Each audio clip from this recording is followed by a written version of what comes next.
Hi, you're with Peter Carr and Scott Stewart on LonghausTV, the research channel. Peter, you attended an analyst briefing with UNICA.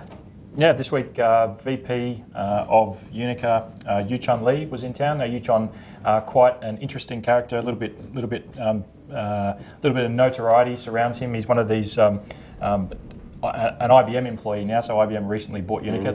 That's kind of the main thrust of this briefing. But Yuchun, interestingly enough, used to work at Stanford University, I believe it was Stanford, and through his work on analytics and stuff, took quite an interest in casinos, and I think he's now banned from most of the casinos in the US. So a very, very interesting character, you know, that one of these people who pops up in the industry now and then, which makes for a very, informative conversation. Was he using analytics to crunch the numbers, do you think? No, I think he's just a very smart guy. Okay. Probably misunderstood. But yeah, so the announcement is really, the reason he was in town was that IBM has bought UNICA, and UNICA fits now inside the information portfolio of products for IBM. So that's another one they've notched up. So they have what, SPSS? SPSS, Cognos, yep. FileNet, UNICA, Netezza. They include WebSphere, Essential was one of the older ones that people might remember. So over the last couple of years, they've really gone on a significant spending spree to basically put together what we've been calling since 2008 the information server, which is kind of the interactional equivalent of what the application server came to mean for transactions for enterprise. So that's a pretty big stable, but is there a lot of overlap between all those different products, or is this a real strategic fit? Yeah, look, I had some initial queries, but it certainly has dropped into place. Last year at Information on Demand, which is their big annual conference that's run in Las Vegas every October. One of the announcements they did make was around a play for the Chief Marketing Officer. Now, the marketing executive has never really been a target for IBM's information and analytical products. They've been very heavily involved in IT and some of the other business executive space, especially around the financial services industry, insurances industry, retail, things like that, where big data and big number crunching has been at play, but not so much in the marketing space. And so they made some announcements October last year to say they were now making a play. And I actually called them on it at the time that I didn't actually see anything in their portfolio that would allow them to compete directly with the SAS Institute, which kind of owns or has owned the Chief Marketing Officer role from an analytics perspective. Yeah, because I mean, you would have thought the marketing officer is the custodian of that propensity modelling and the segmentation, and I mean, surely they would have realised this a lot sooner. Yeah, and look, I think it's just a case of specialisation. So if you look at the information and analytical products that IBM has initially acquired within their information portfolio, it's been about content, and it's been about transactional analysis in a traditional business sense. So the whole marketing play is something that we know probably sits a little bit adjacent to that in what has kind of evolved to be the customer communication management market. Okay. So it's really what we'll see is the UNICA product suite being paired up with some of these other IBM information products to now directly target the marketing departments within big business.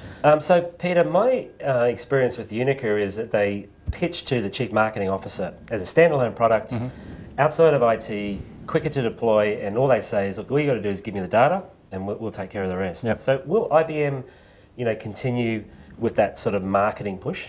Yeah, look, and I think for IBM that's okay, that's very comfortable. IBM's push is as much talking to the business executives as it is selling stuff to the CIO. In fact, that I think any of the large vendors probably enter from the business executive's door. What's kind of interesting, I guess, is that's certainly in Australia, that's always been one of the criticisms of SAS Institute, that they've kind of bypassed the CIO and gone to the Chief Financial Officer or Chief Marketing Officer and kind of left the CIO with a bit of a bundle, or a purchase order for a suite of, as we know with SAS, a suite of servers and middleware and certainly a software layer there as well. So I guess turning it around, what does that kind of approach mean to a CIO, being a former CIO? I've actually have experienced that where but I think in my situation I was quite happy that what the marketing people were asking for is they wanted propensity modelling, they wanted very deep segmentation, they wanted thermal maps when they're doing their analytics. And if there's a provider out there who can provide all that, and all we had to do is give them the data, that actually for me was actually quite a good story. So because they'd done the business requirements for you, or? Yes, and we either had to invest in internal, ramp up of a lot of analytics people, and obviously that then affects your time to market. So I was a big believer of it. But yes, I remember SAS sort of telling the marketing officer, look, don't even go to IT. They'll be hopeless. They'll take ages, and they'll be notoriously bad, and et cetera, et cetera. And instead of approaching it that way, if they had have actually sold me as a CIO, was what you can actually, there's some low hanging fruit here. Yeah. You can actually deliver some quick wins to the business. So what we're saying is that there's perhaps a better partnership model that can exist there between the CIO and the Chief Marketing Officer.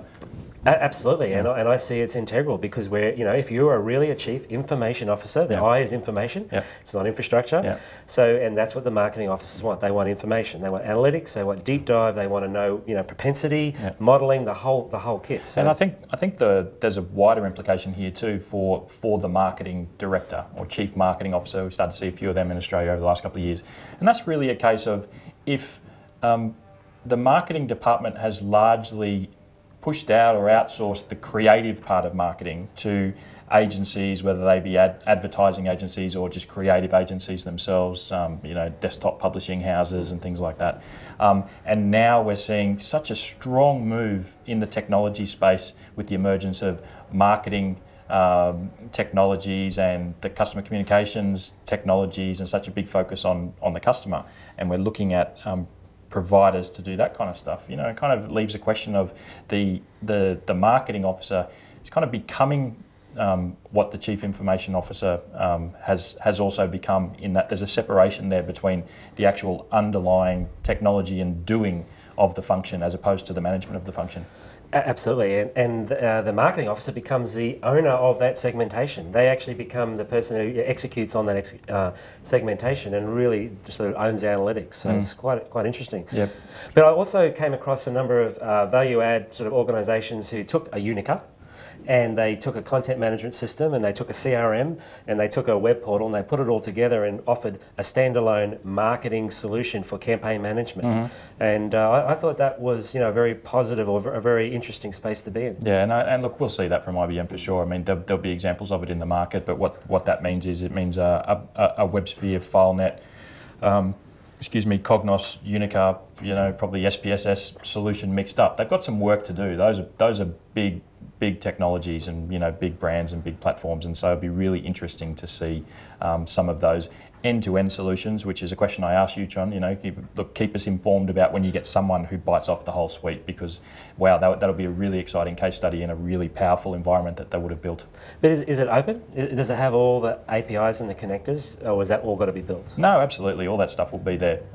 Within that suite. It's really a question of how that integrates with the legacy environments, because as you know, how many flavours of content management are there in the market? How many flavours of business process management, CRM, analytics, customer marketing solutions, all these sorts of things. There's if you try to pull a matrix of all the solutions in the market, there's probably millions of combinations of technology. So it's really a case of at the next renewal cycle for these platforms, I think we'll start to see a lot of rationalisation in the marketing portfolio.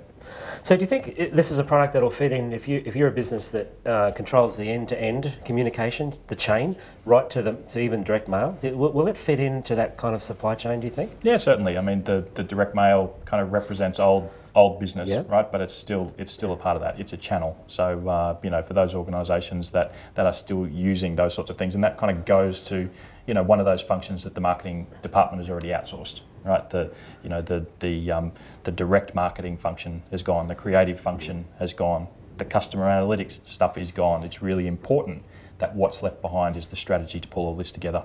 Really smart move by IBM. Yeah, and was there any talk about social media analytics, about tapping into some of those streams from IBM or UNICA? Well, some of that stuff already exists anyway in the Cognos suite. So, yes, UNICA certainly will have its own flavours of that. So that'll be a case of rationalisation and seeing how that plays out. Okay. So look, overall, it's a very positive announcement for IBM.